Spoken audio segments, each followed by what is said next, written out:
V katastri obce Ďubákovo na chránenom území Jasenina kvitne od polovice júna do konca augusta mäsožravá rastlina rosička okruhlolistá.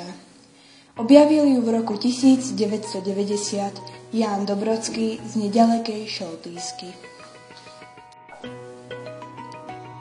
Starí ľudia z dediny hovorili, že tam kedysi bolo morské oko.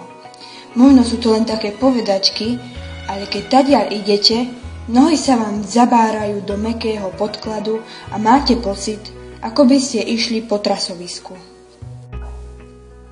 Na Slovensku sú zastúpené dva druhy rodu rosička. Rosička anglická a rosička okruhlolistá.